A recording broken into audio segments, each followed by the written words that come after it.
저는 갈라디아 3, 4장을 설교할 때 참 많은 부담이 되었습니다. 제가 말씀드린 대로 갈라디아서 자체가 쉬운 책이 아니고 특별히 그 가운데 이 3장과 4장이 상당히 어려운 책입니다. 이 어려운 부분의 마지막 부분을 우리가 지금 오늘 공부하게 되겠습니다. 이 마지막 부분에서 오늘 사도 바울은 은혜와 율법의 관계에 대해서 설명하고 있습니다. 다른 말로 표현하면 은혜를 따라 사는 자들과 율법을 따라 사는 자들의 삶의 특징을 소개하면서 우리가 과연 은혜를 받았다면 우리가 어떻게 그리스도인으로서 은혜 받은 자답게 살아가야 하겠는가, 우리의 삶의 신분과 특징과 태도 등을 오늘 이 마지막 부분에서 강해해 주고 계십니다. 왜 이것을 이렇게 중요한 교리서의 마지막 부분에 기록해 놓았는가? 그것은 다름 아닌 이것이 그만큼 중요하기 때문이라고 생각합니다. 이 관계를 잘 알아야 그리스도인의 삶을 승리로 이끌 수 있기 때문에, 즉 다른 말로 말하면 율법을 따라 사는 자들의 삶의 특징이 어떠하고 은혜를 따라 사는 자들의 삶의 특징이 어떠한가를 우리가 분명히 머리에 심어야 우리 그리스도인들이 그리스도인답게 살 수 있기 때문에 오늘 이 교리 부분의 마지막 부분에 이 말씀을 설명하고 있다고 믿습니다. 당시의 갈라디아 성도들은 이 관계를 잘 몰라서 율법 아래로 돌아가는 자가 생겼습니다. 21절을 보십시오. 내게 말하라, 율법 아래 있고자 하는 자들아. 그들은 지금 막 율법 아래로 다시 들어가고자 했습니다. 율법을 듣지 못하였느냐? 바로 갈라디아 성도들이 율법 아래로 돌아가려고 하기 때문에 율법의 특징이 무엇이고 은혜의 특징이 무엇인지를 몰라서 다시 율법으로 돌아가려고 해서 사도 바울은 이 관계를 설명하고 있는 겁니다. 여러분, 과연 갈라디아 성도들만 오늘 복음을 떠나서 율법으로 돌아가려고 하고 있을까요? 아니요. 오늘 이러한 현상은 오늘 우리 주위에서 얼마든지 일어나고 있습니다. 오늘 수많은 사람들이 교회에는 나오지만은 도덕으로 돌아가려고 합니다. 복음을 떠나 다시 종교생활로 돌아가려고 합니다. 왜 교회 나오는가? 거기에는 거룩한 성가대의 찬양이 있어요. 거룩한 예식이 있어요. 저는 가끔 천주교에 가서 미사를 한 번은 드렸댔습니다. 제 머리로는 이해가 가지 않아요. 세상에 제일 쉬운 게 아마 천주교 신부님의 생활이 아닌가. 결혼을 못하는 것 빼면요. 위에서 본부에서 얘기가 다 내려옵니다. 그거 그냥 읽으시면 돼요. 아무 의미 없는 예식. 그러나 거기에는 굉장히 거룩해요. 사람들이 거기에 뭔가 있을 것으로 생각을 합니다. 수많은 사람들이 복음을 버리고 종교로 돌아갑니다. 수많은 사람들이 복음을 버리고 체험으로 돌아갑니다. 어디 기도원에 유명한 사람이 왔다고 온 사람들이 몰려갑니다. 거기 가서 안수받고 뜨거움을 느꼈다. 방언이 터졌다. 하나님께서 계시를 보여주셨다. 저 사람 마음을 내가 다 알아맞출 수 있다. 여러분, 하나님께서 우리에게 주신 복음이 과연 그러한 신비적인 장난입니까? 오늘 수많은 사람들이 복음을 떠나서 복음 아닌 다른 것으로 돌아가고 있는 이때에 오늘 우리는 이 말씀을 우리 마음에 깊이 받아들여야 할 줄 믿습니다. 오늘 본문은 상당히 어려운 본문 가운데 하나지만 우리가 골격을 이해하고 나면 조금 더 쉬울 것 같습니다. 오늘도 세 가지 기둥으로 이루어져 있습니다. 첫 번째, 사도 바울은 두 절 말씀을 할애해서 22절과 23절의 역사적인 배경을 얘기합니다. 창세기 12장부터 21장에 있는 얘기를 단 두 절로 요약해 주십니다. 여러분이 이 역사적인 배경을, 아브라함의 이야기를 잘 아는 사람이면 오늘 설교가 쉬울 거예요. 아브라함이 누구며, 사라가 누구고, 하갈이 누구고, 이삭이 누구며, 이스마엘이 누구며, 시내 산이 어디 있고, 아라비아가 어떻게 돼 있고, 예루살렘이 어떻고, 이런 것을 여러분이 다 알면 오늘 말씀이 상당히 쉽지만은 그렇지 않은 분들에게는 상당히 어려울 겁니다. 더 주의를 기울이셔서 들으셔야 합니다. 두 번째 골격은 비유적인 해석입니다. 그 역사적인 사실을 근거로 해서 그 역사가 중요한 게 아니고 그 역사는 하나의 비유며 사도 바울이 자기가 하고 싶은 교리를 그 비유를 통해서 해석해 주고 있는 겁니다. 여러분, 언제든지 비유라는 그렇지 않습니까? 히브리서 12장에 보면 히브리 기자가 우리 신앙을 마라톤 경기에 비유합니다. 히브리 기자가 지금 마라톤 얘기를 하는 게 아니에요.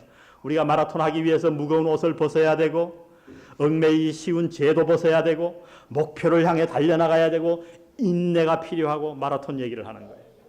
그러나 중요한 얘기는 그 마라톤 얘기를 하는 것이 아니라 거기에 비유해서 우리의 신앙생활의 중요한 부분을 설명하는 데 있는 거예요.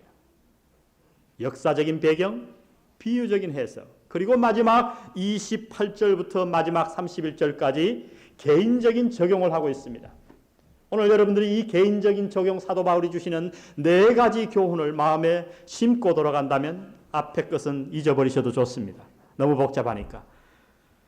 우리 이 골격에 따라서 오늘 말씀을 좀 공부해 나가기를 원합니다. 먼저 역사적인 배경입니다. 우리가 아는 대로 창세기 12장에 보니까 하나님께서 아브라함을 75살 되던 해에 부르셨습니다. 아브라함아, 내 본토 친척 아비 집을 떠나라. 내가 너를 복주겠으며 또한 너에게 땅을 주고, 그리고 중요한 것은 내가 너에게 씨를 주마. 자손을 주겠다는 거예요. 그래서 아내를 데리고 떠났습니다. 그런데 웬걸요? 하나님의 명령에 순종해서 떠난 지 10년이 지났는데도 아브라함에겐 자녀가 없는 거예요. 아브라함이 나이 많아 늙는 것은 괜찮은데 사라가 10살 차이였기 때문에 75살이 되었어요. 이제 이 75살이 되었으니까 애를 낳을 가망성이 전혀 없단 말이죠. 그래서 사라가 하루는 생각하다가 이 많은 재산 다른 사람에게 주기 십상이겠다. 그래서 어떻게 했냐면 자기가 데리고 있던 여종 하나, 그의 이름은 하갈이었습니다. 그를 아브라함의 방에 보내서 아브라함이 이렇게 얘기합니다. 하나님이 내게 애를 안 주실 것 같으니까 내 종을 통해서 당신이 애를 놓으시오. 그러면 내가 그 아이를 내 호적에 입적시켜서 우리의 아이로 키우겠어.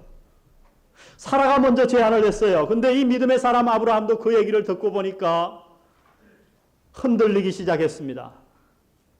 과연 자식을 안 주실지도 모르는데. 그래서 그 제안을 받아들여서 아들을 낳았어요. 근데 문제가 생겼어요. 이 이스마엘이 점점 잘 자라가는 어느 날 17세가 되었던 때에 99세, 아브라함이 99살이 되는 때에 하나님이 떡 나타나시더니 아브라함아, 내가 너에게 아들을 주마. 우리 사라가 지금 89인데요. 경수가 다 끊어진 지 옛날인데요. 나를 믿어라. 아브라함이 믿었습니다. 과연 100세가 되던 해에, 사라가 90세가 되던 해 하나님께서 그 집안에 아들을 주셨어요. 이삭을 주셨어요. 문제는 거기서 끝나지 않습니다. 그 아이 이삭이 어렸을 때는 뭐 별 문제가 없었어요. 그러나 이 이삭이 3세가 되었을 때에 만 3살, 그러니까 아브라함의 103세 되던 해에 이 집안에 큰 문제가 생겼어요. 유대인들은 103세가 되면요 큰 잔치를 합니다. 우리나라 사람들은 애를 낳으면 언제 큰 잔치를 하죠? 1살이 되었을 때 돌 때요. 그거 왜 그런지 알아요? 옛날에는 애들이 돌 되기 전에 다 죽었단 말이죠. 그러니까 이 돌 된 걸 왜 경축을 했냐면 이제는 이놈이 좀 살아갈 가능성이 있구나. 근데 아브라함 시대에는 더 많이 죽었던 모양이에요. 그래서 저절 떼가지고 3살은 돼야 이놈이 이제는 사랑구실을 하고 좀 자라가겠구나. 그래서 만 3살이 지나면 큰 잔치를 해주었습니다. 이 젖대는 식, 우리나라 말로 하면 돌잔치를 하고 난 이후에 이스마엘의 태도가 바뀝니다. 그동안은 자기가 이제 아버지의 유산을 다 이어받아서 상속자가 될 줄 알았는데 이삭이 그때까지만 해도 괜찮았던 게 저게 뭐 죽지 않을까? 아직 3살이 돼봐야 알지. 아마 죽기를 기다렸던지 모르겠어요. 그런데 튼튼하게 자라거든요. 그래서 돌잔치, 3살 되던 잔치를 다 하고 나니까 이스마엘의 태도가 바뀌어서 이스마엘이 그때부터 이삭을 핍박하기 시작합니다. 놀립니다. 인격적으로 아주 나쁘게 막 조롱을 했어요. 그래서 사라가 그것을 발견하고 아브라함에게 얘기를 하자 아브라함이 괴로워서 하나님께 기도하자 하나님이 그를 떠나보내게 합니다. 여러분, 하갈과 이스마엘이 떠나간 그 역사가 오늘 중동이에요. 그 하갈과 이스마엘이 만든 나라가 그들이 어디로 떠났는지 아십니까? 아라비아로 떠났어요. 그 후손들이 지금 아랍 사람들입니다. 전부. 그리고 이삭의 자손들이 유대인들이에요. 여러분, 그 해묵은 전쟁은 4,000년 전 거기서부터 시작하는 거예요. 여러분이 이 역사적 배경을 머리에 잘 기억하십시오. 그러나 오늘 사도 바울은 자기의 교리를 설명하기 위해서 이 모든 역사를 우리에게 기억하기를 원치 아니하고 2가지를 중요하게 얘기합니다. 반드시 우리가 알아야 할 2가지, 이스마엘과 이삭에 관한 2 아들에 관한 얘기인데 이 2 아들에게는 2가지의 큰 다른 점이 있었어요. 하나는 어머니가 달랐습니다. 둘 다 똑같이 아버지는 아브라함이었어요. 근데 어머니가 달랐어요. 이 어머니가 다른 게 왜 중요해요? 이스라엘 사람들에겐 신기하게요. 유대인들은 우리는 어떻게 해요? 부계사회죠. 자식이 아버지의 성을 따릅니다. 그래서 아버지가 한국 사람이고 어머니가 일본 사람이면 그 자식은 누구예요? 한국 사람이에요. 근데 유대인들은 반대예요. 어머니가 유대인이래야 돼요. 아버지가 유대인이고 어머니가 유대인이 아니면 그 사람은 후손은 절대 유대인이 될 수 없습니다. 근데요, 아버지가 이방인이고 어머니가 유대인이면 그 사람은 유대인이 되는 거예요. 그 이유를 어떤 교육학자들은 멋있게 설명을 해서 저는 그런지 알았어요. 야, 왜 그런가 했더니 어머니가 교육을 시키지 않는가. 그래서 어머니를 따라서 유대인을 내려간다고. 전 그런지 알고 미국 가서 유대인 만나서 제가 물어봤어요. 그 사람은 이제 그리스도인이 돼서 자기가 순수 유대인이라고 하는 자존심을 버린 사람이니까 저한테 씩 웃으면서 제가 그 말을 했더니 그러면 얼마나 좋겠나. 자기 생각은 그렇지 않대요. 자기가 조상들에게 배운 거는 왜 그런가? 우리나라는 외침을 너무너무 많이 당해서 여자들이 사고를 많이 당하기 때문에 그 뱃속에 들어가 있는 게 누구신 줄 아냐 하는 거예요. 어떻게 아버지를 계통으로 유대인을 정하는 거예요. 그러나 엄마는 확실하잖아요. 엄마가 유대인이면 그것은 확실하잖아요. 그래서 엄마를 따라서 했다고. 제 생각엔 그게 맞는 것 같아요. 어찌됐든 유대인의 간섭은 어머니를 따라서 그 신분이, 자식의 신분이 정해지게 돼 있단 말이죠. 오늘 이 두 아들의 차이가 뭐냐면 어머니가 다른 겁니다. 하갈은 누구냐고요? 그의 신분이 종이었어요. 그러므로 아버지가 아브라함임에 상관없이 종이 낳은 아들이었기 때문에 이스마엘은 그 신분이 무엇이겠습니까? 종이라는 겁니다. 오늘 여러분이 이것을 이해하셔야 돼요. 그러나 이삭은 사라의 자녀였습니다. 사라는 자유인이었어요. 아브라함의 아내였어요. 그러므로 그 사라가 낳은 이삭은 자유인이라는 겁니다. 오늘 여기 두 아들이 있는데 똑같은 아들이지만 하나는 종이요 하나는 아들이었습니다. 왜요? 어머니의 신분이 달랐기 때문에. 이해하십니까? 여러분 여기서부터 헷갈리기 시작하면 오늘 설교는 완전히 헷갈리는 설교가 되고 맙니다. 굉장히 어려운 부분이에요.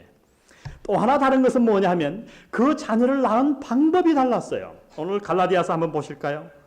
23절 우리 다 같이 한번 읽어보겠습니다. 시작. 계집종에게서는 육체를 따라 낳고 자유하는 여자에게서는 약속으로 말미암았느니라.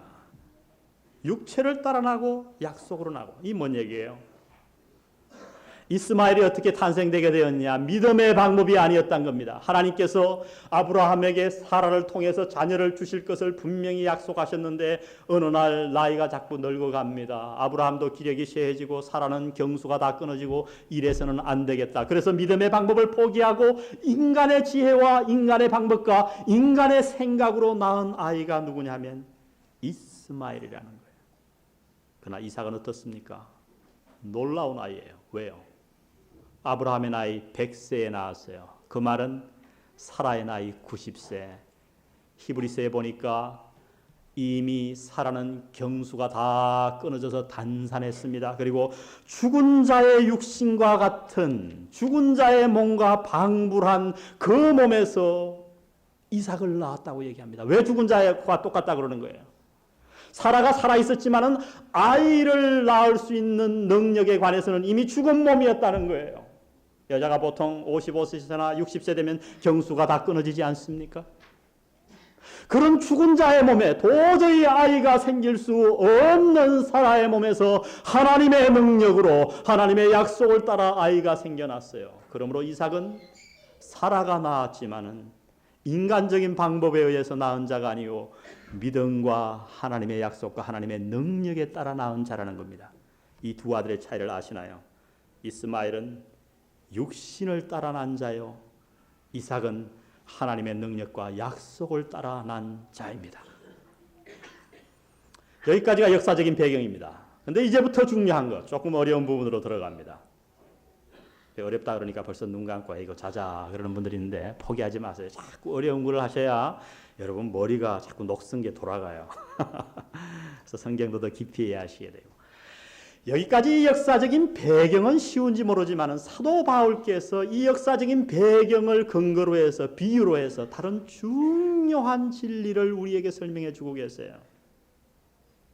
그러니까 이 아들의 얘기는 하나의 비유로 생각했어요. 이스마엘과 이삭의 얘기를 왜 꺼냈는가? 지금 무언가 다른 커다란 교훈을 주시기 위해서 그 사실을 비유로 들고 있다고 하는 사실입니다. 오늘 여러분의 이해를 돕기 위해서 제가 좀 도표를 준비해 왔습니다. 오늘 이 스크린을 내린 이유가 있는데요. 한번 보겠습니다. 오늘 여기에 보니까 두 어머니가 있어요. 누구죠? 하갈과 사라입니다. 다음 칸을 보십시다. 하갈은 종이고 사라는 자유인이었습니다. 그런데 사도 바울이 이 비유적인 해석을 어디에 들고 왔냐면 여자 얘기, 엄마 얘기를 하려고 그러는 게 아니라 이 엄마는 곧 누구냐 하면 두 언약이라는 겁니다. 여러분 4장을 보십시오. 24절 이것은 비유니 이 여자들은 두 뭐라? 언약이라. 하나는 시내 산으로부터 종을 낳은 자니 곧 하가라. 하가가 곧 한 언약이고 이 하가는 아라비아에 있는 시내 산으로 지금 있는 예루살렘과 같은 데니 저가 그 자녀들로 더불어 무슨 노릇하고? 종노릇하고 오직 위에 있는 예루살렘은 자유자다. 그러니까 두 가지 언약을 얘기하는 거예요. 한 번은 어떤 예수 안 믿는 사람이 처음 교회에 나오더니 성경이 뭐로 이루어졌습니까? 구약과 신약이 있습니다. 그랬더니 아이고 교회 나가면 병 고치겠구나. 이웃집에게 소개하기를 교회 나와봐. 거기에는 온갖 약이 다 있어. 한약도 있고 양약도 있고 구약을 한약으로 해석하고 신약을 양약으로 해석한 거죠. 뭐 해석이야 어떻습니까? 그래서 여러분 농담하죠. 사실 성경으로 못 고치면 못 고치는 거예요. 구약, 신약 다 써보고 안 되면 농약밖에 없다. 여러분 이걸로 못 고치면 안 되는 거예요. 이걸로 결판을 내야 돼요. 근데 이 구약, Old Testament, New Testament 하는 이 이야기는 다른 말로 말하면 언약이라는 말이에요. 사실 우리말로 번역하면요. 우리가 구약 그랬지만 그 약자가 언약 약자거든요. 옛날 언약과 새로운 언약. 그 옛날 언약은 어디서 받았습니까? 모세가 시내 산으로부터 받은 율법이에요. 한 칸 더 내려가 보세요. 거기에서만 끝나면 우리가 좀 이해하기 쉬운데 또 한 가지 얘기를 합니다. 두 가지 예루살렘을 얘기해요. 그러면 시내 산으로부터 받은 아라비아 사람들은 멸망, 종이고 그러면 예루살렘을 성전으로 삼는 유대인들은 그러면 아들인가? 오늘 유대인들은 그렇게 생각하거든요.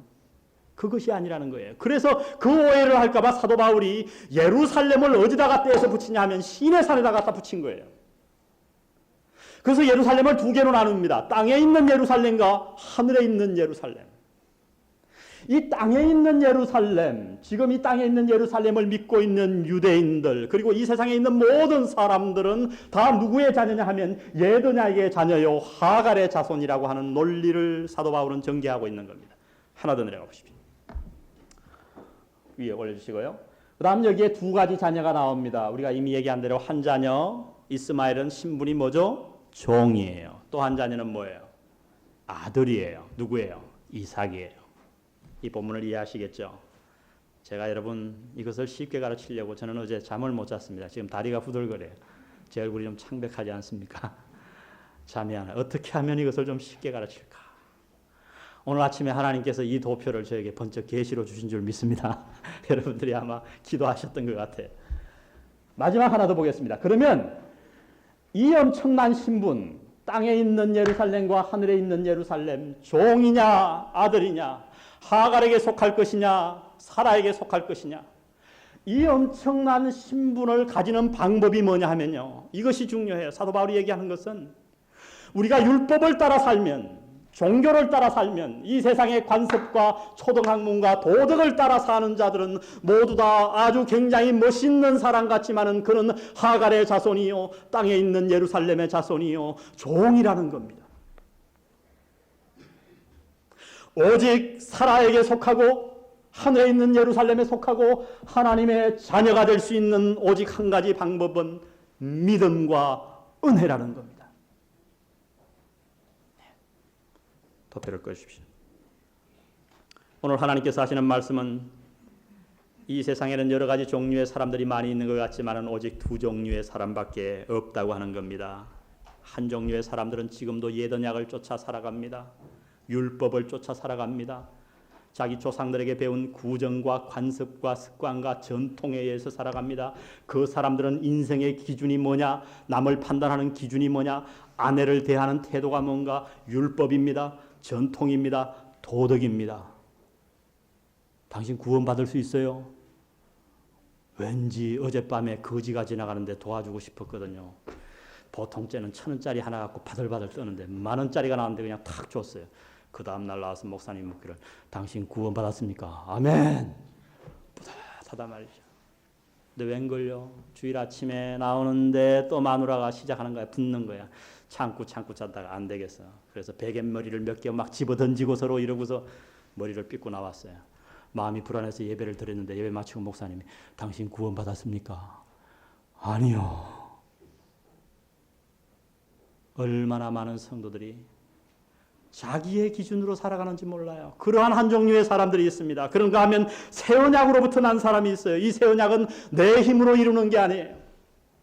내 행위로 하나님의 자녀가 되는 게 아니에요. 사라의 몸이 죽었던 것과 같이 도저히 불가능한 상황이지만은 내가 믿음으로 하나님의 은혜로 말미암아 하늘의 예루살렘에 속한 자녀가 있다고 하는 겁니다. 여러분은 이 두 종류의 사랑 가운데 어느 곳에 속해 있으신지 오늘 말씀을 살펴보시기를 바랍니다. 오늘 마지막 가장 중요한 우리 오늘의 본문으로 돌아오겠습니다. 그것은 다름 아닌 개인적인 적용입니다. 28절부터 오늘 사도 바울은 우리 그리스도인들이 도대체 어떤 사람들인가? 그리스도인의 특징과 그리스도인들이 어떻게 살아가야 할 태도를 적용해 주고 계십니다.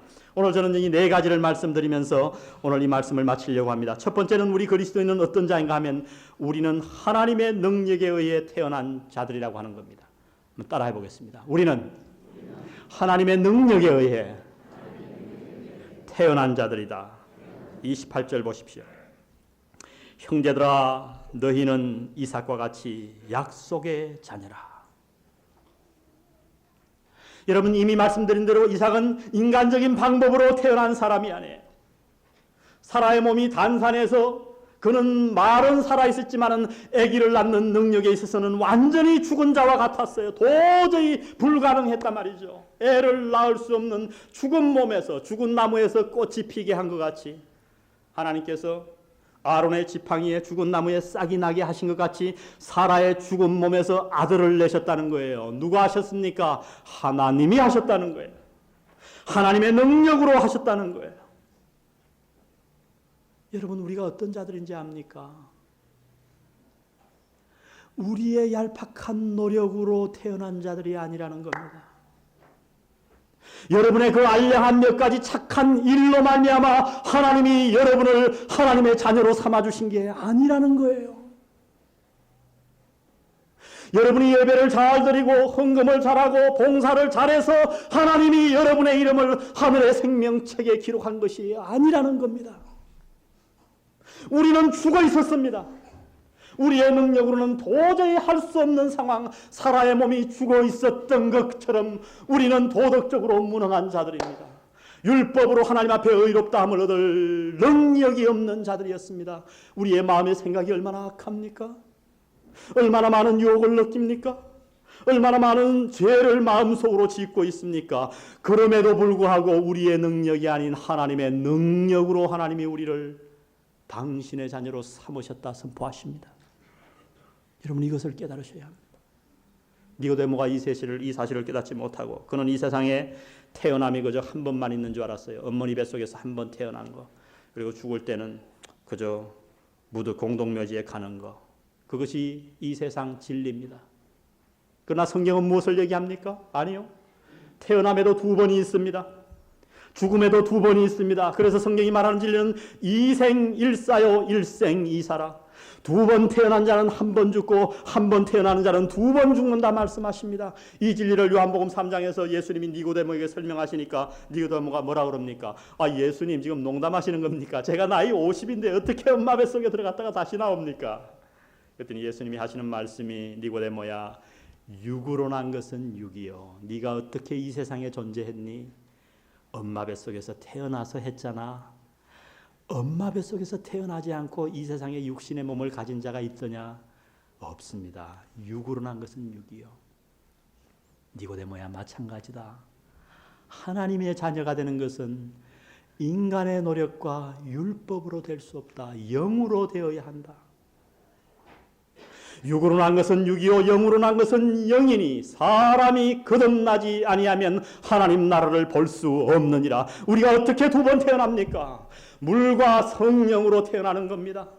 내 노력을 포기하고 하나님 율법에 보니 내가 의로워지려고 노력해 보았습니다. 평생을 노력해 보았지만은 솔직히 하나님 내 안에 더러움에는 아무것도 없음을 자복합니다. 주여 저를 용서하여 주옵소서. 저의 죄값으로 말미암아 제가 죽어야 되는데 하나님이 인간의 몸을 입으시고 이 땅에 오셔서 내 대신 제 죄값을 갚아주셨습니다. 제가 믿습니다. 아버지 하나님, 제가 당신의 그 은혜를 받아들이겠습니다. 제가 당신의 그 은혜를 믿겠습니다. 제가 당신의 그 사랑을 품기를 원합니다. 이렇게 결심할 때 영으로 우리는 태어나게 되는 것입니다. 아멘. 이렇게 태어난 자는 죽기는 죽으나 한 번 죽습니다. 두 번 죽지 않아요. 여러분, 우리 인간의 몸이 약한 것 같아도 얼마나 놀라워요. 요사이 우리 아이들 키우면서 보면요, 엔진이 새 거라 그런지 얼마나 그냥 우리 호진이 보면 하루 종일 뛴단 말이죠. 저는 뭐 1시간 정도 테니스 치고 오면 다리가 아프고 쉬어야 되는데 우리 호진이는 뭐 노는 게 일이에요. 그래서 제가 보니까 참 엔진이 새 거라 그렇구나.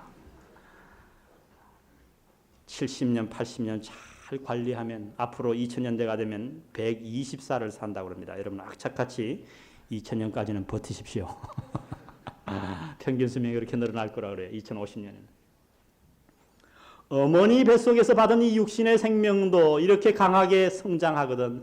하물며 하나님으로 말미암아 성령으로 태어난 생명이 우리에게 얼마나 놀라운 역사를 하겠습니까? 영원히 죽지 않을 줄 믿습니다. 영원히 살아있는 거예요. 예수 그리스도를 믿은 자 그리스도인들의 신분은 어떤 신분인가? 우리는 율법이 아니라 내 노력이 아니라 도덕이 아니라 하나님의 은혜와 하나님의 능력으로 태어난 자인 줄 믿습니다. 사도 바울은 이 얘기를 하는 겁니다. 이것을 우리가 명심하고 살아야. 그래서 형제들아, 너희는 이삭과 같이 약속의 자녀라. 하나님의 약속에 따라 태어난 거예요. 내 행위가 아니에요. 내가 한두 번 죄 지었다고 해서 하나님이 내 알을 생명책에서 내 이름을 지울 수 있는 그런 신분이 아니라는 겁니다. 두 번째 우리의 신분을 가르쳐 주는데 그것은 우리의 팔자이기도 합니다. 29절을 다 같이 한번 읽어볼까요? 시작. 그러나 그때 육체를 따라 난 자가 성령을 따라 난 자를 핍박한 것 같이 이제도 그러하도다. 두 번째 이 세상에서 우리가 당할 팔자는 뭐냐 하면 하나님의 능력으로 태어나서 이 세상을 완전히 이기고 승리하는 게 아니라 이 세상에서 존경받는 게 아니라 우리는 이 세상에서 핍박받는다고 하는 겁니다. 여러분 이 핍박을 예견하시기 바랍니다. 많은 분들이 예수 믿고 이것 때문에 시험에 빠져요. 예수 믿으면 우리 가정이 잘 풀릴 줄 알았거든요. 예수 믿은 직장에서 잘 풀릴 줄 알았거든요. 근데 예수 믿는데 오히려 안 풀리는 경우가 있어요. 그때 뭐라 그럽니까? 예수님 대답하시기를 세상이 너희를 미워하거든 이상하게 생각하지 말라. 세상이 나를 미워하였으니 너희도 미워할 터이요. 여러분 세상에서 미움받아 보셨습니까? 이 말씀이 도저히 이해가 안 가는 분들은요. 제대로 산 분들이 아니에요. 신앙 따라. 신앙 따라 제대로 살면요. 미움받아요. 요새 뭐 공직자 사회가 난리잖아요. 부정부패, 돈 먹는 것 때문에. 제가 경찰하고 하나 상담을 했는데 그 교통순경들이요. 고속도로에서 차를 딱 세우면 그 90%가 돈을 먹고 보내준대요. 한국에서는. 잡는 사람은 한 5%. 그 다음에 한 5%는 그냥 보내주고 나머지 90%는 돈 받고 그래서 위에다 바쳐요. 그런데 이 그리스도인 형제가 교통순경에 들어갔어요. 근데 결국은 그만두고 말았어요. 왜 그만뒀냐? 지금 미국 가서 공부하고 있는데 물었더니 도저히 못하겠대요. 나 하나 안 먹으면 끝이라고 생각했는데 그게 아니에요. 내가 안 먹으니까 주위에서 나를 미워하는데요. 도저히 견딜 수가 없대. 야, 네가 뭐 보살이냐 임마? 너 혼자 깨끗하냐 임마? 그리고 대놓고 핍박을 하더라는 거예요. 여러분, 그게 정상이에요. 우리가 믿음대로 제대로 살면 살아있는 물고기는 물결을 거슬러 올라가서 어려운 것처럼 죽은 물고기는 떠내려가잖아요. 여러분이 예수 믿었음에도 불구하고 삶이 쉽게 풀려나가면 여러분 질문해 보세요. 내가 과연 믿음대로 올바로 살고 있는가? 여러분 직장에서 보십시오. 얼마나 어려움을 당합니까? 김홍년 자매님 조금 절제해 주세요. 절제. 옆에서 좀 이렇게 밖에 나가서 좀 모시고 나가시든지 절제해 주면 좋겠습니다. 우리 교회 안에서도 마찬가지입니다. 우리 믿지 않는 불신자의 가정에 가보면 예수 믿는 자와 예수 믿지 않는 자, 그 두 사람 가운데 누가 누구를 핍박합니까? 예수 믿는 자가 안 믿는 자를 핍박하지 않아요. 요새는 몰라요. 예수 믿는 자가 한다 굉장히 독한 여자들이 생겨가지고 믿지 않는 남편을 핍박하는 자들도 생겼다고 그럽니다만 대부분이 보면 안 믿는 자가 믿는 자를 핍박합니다. 그렇죠? 그러나 여러분 교회 안에서도 마찬가지예요.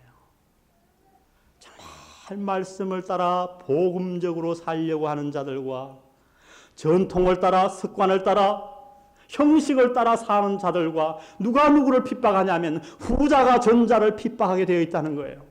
그러므로 교회의 질은 얼마나 많이 모였느냐가 아니라 그 교회가 어떤 원리를 따라 살아가느냐 하는 것이 중요한 거예요. 제가 얼마 전에 전화를 받았어요.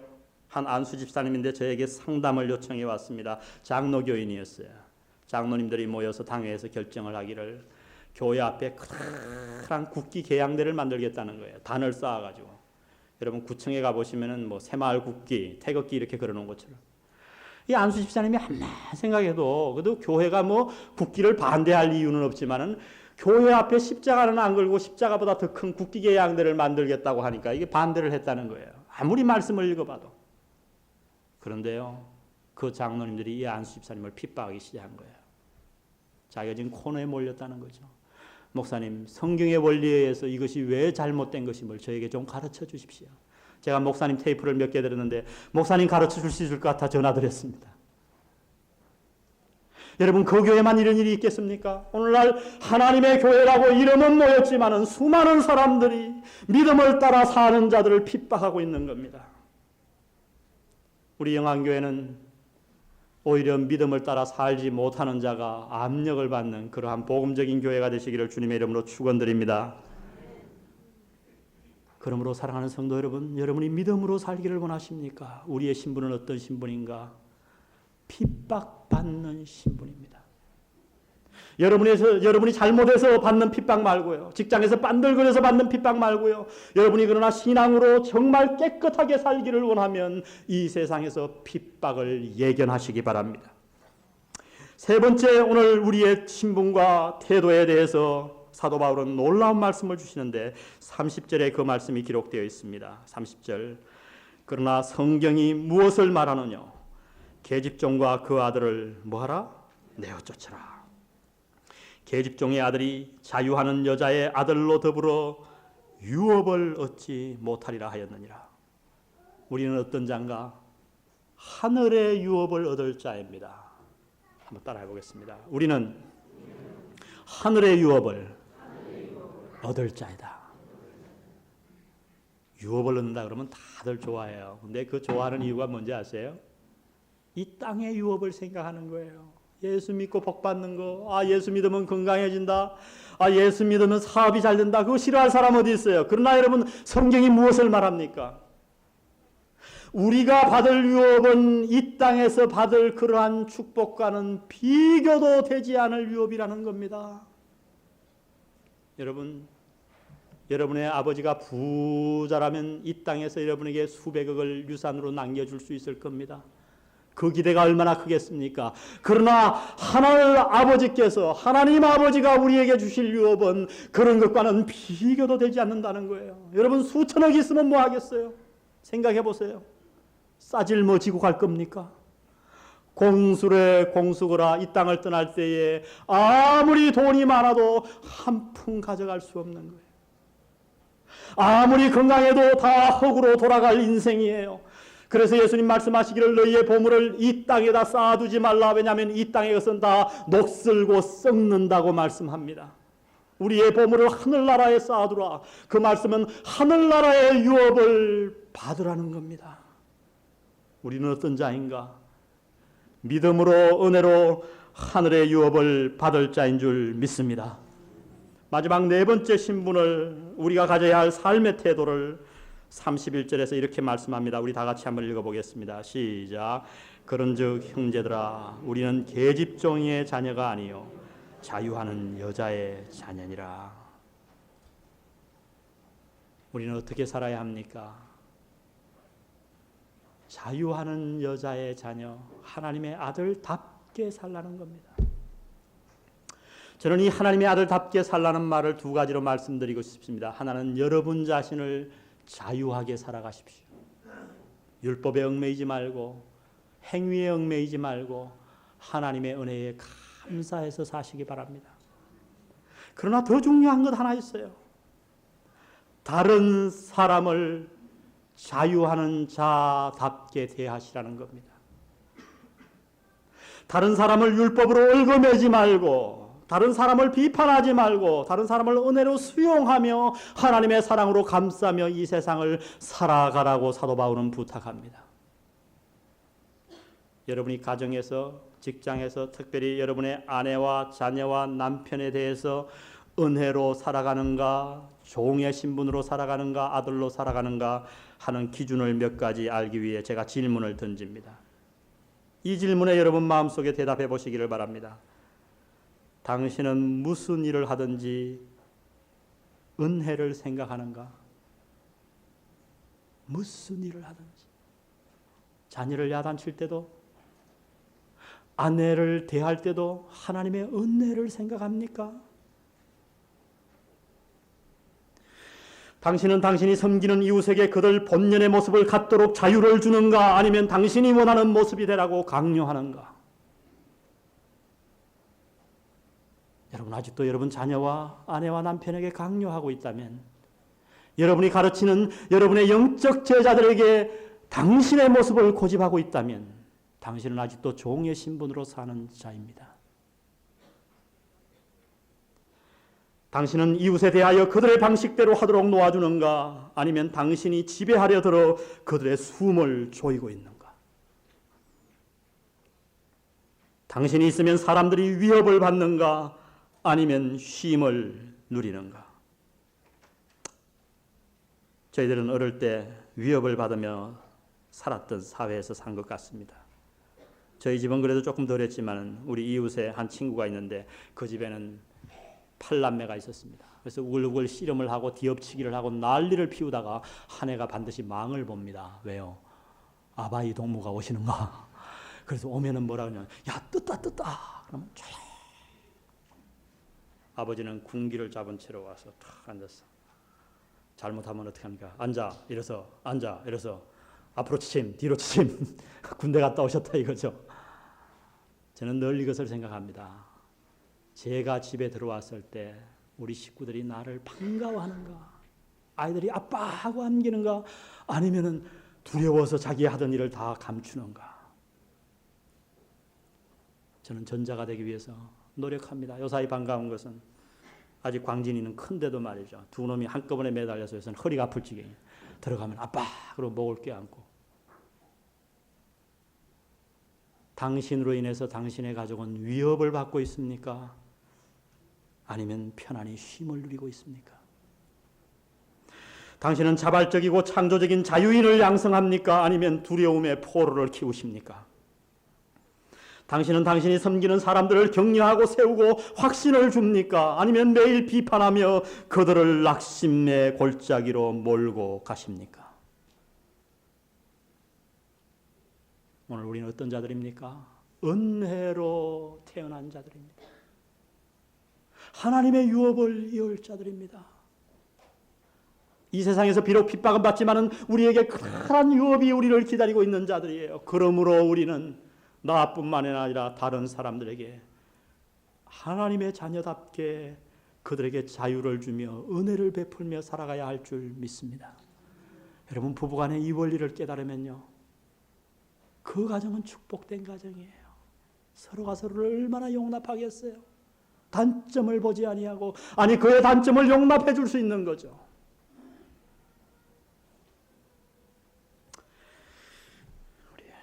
제가 한 시를 읽어드리고 마치려고 합니다.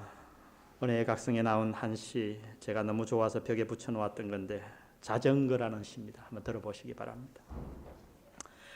큰아이들은 힘차게 달린다. 쏜살같이 거리를 달려 저녁 시간이 지나 씻고 잘 때가 되어도 감감무소식이다. 기다리다 지친 부모들 옆에 가로등이 만든 그림자가 길다. 큰아이들을 따라가지 못한 어린아이 하나가 혼자 자전거를 끌고 타박타박 걸어온다. 달리고 싶지만 금방 쓰러진다. 얘야, 내일 또 내가 밀어주마. 조금만 더 붙잡아주면 뒤뚱거리다가 잘 달려나갈 거야. 그리고는 내 모습이 조그맣게 사라지겠지. 내게 자전거를 가르쳐주다가 내가 다 배우면 나는 너를 놓아줄 거야. 멀리 멀리 혼자 가도록. 여러분, 여러분의 배우자와 여러분의 자녀와 여러분에게 고통을 주는 주위 사람들을, 혹은 여러분들이 훈련시키는 여러분의 제자들을 주의 품으로 놓아주시기를 바랍니다. 하나님께 맡기십시오. 기도드리시겠습니다.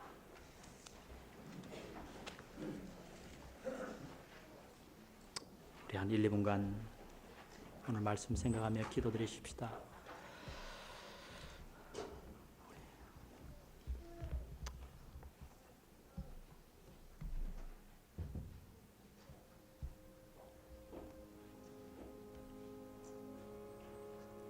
사라의 자손이 된 것을 감사해 보셨습니까?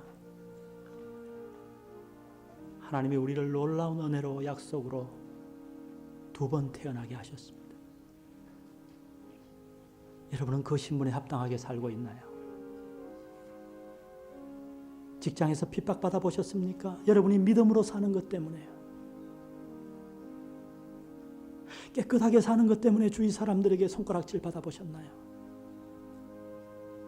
그들과 똑같이 뒹굴며 죄를 범하며 살지는 않았나요? 이 시간 주님 앞에 여러분의 마음을 아뢰십시오.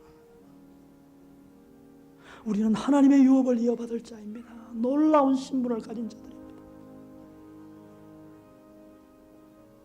여러분은 여러분의 자녀와 배우자들에 대해서 어떻게 대하셨나요? 은혜 받은 자답게 사셨나요? 얼금해지는 않았습니까? 그들의 숨을 조이지는 않았습니까? 위협하지는 않았습니까? 협박하지는 않았습니까? 이러한 우리의 문제들을 주님의 보좌 앞으로 갖고 나가십시다. 우리 한 1, 2분간 조용히 통성으로 기도하시겠습니다. 성령께서 여러분의 기도 시간을 축복해 주시기를 바랍니다. 아버지,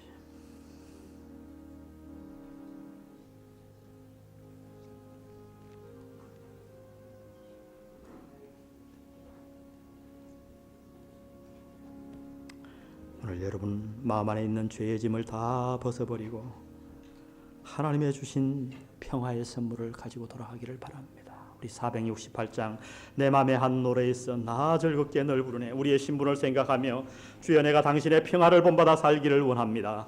468장 주님 앞에 찬양하시겠습니다.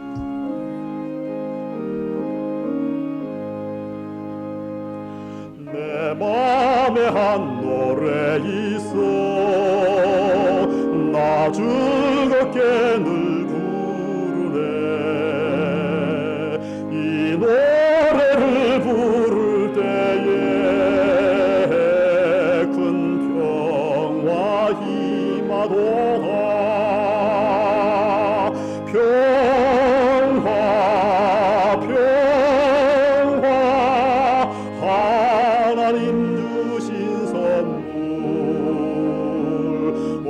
크고 놀라운 평화 하나님 선물일세.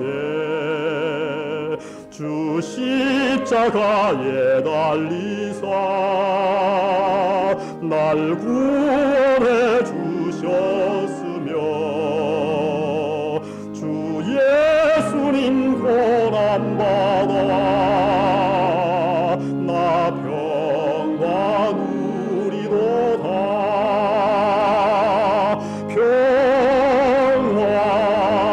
평화 하나님 주신 선물 크고 놀라운 평화 하나님 선물이. 우리 자매님들만 4절 부르기 3절입니다. 나 주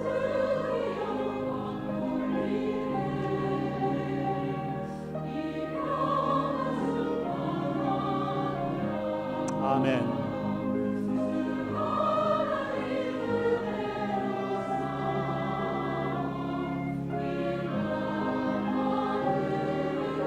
우리 다 같이 평화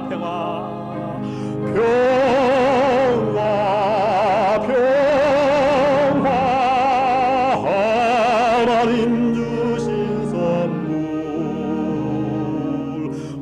크고 놀라운 평화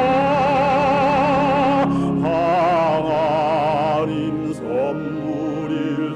4절 우리 형제님들 부릅니다. 이 평화를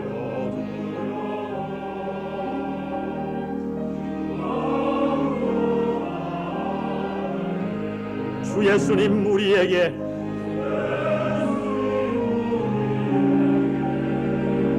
이 평화 주리로다. 아멘. 우리 다 같이 평화 부릅니다. 평화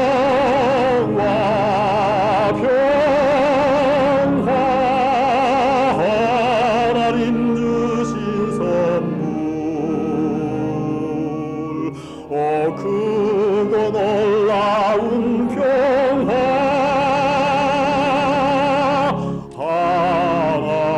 하나님 선물일세.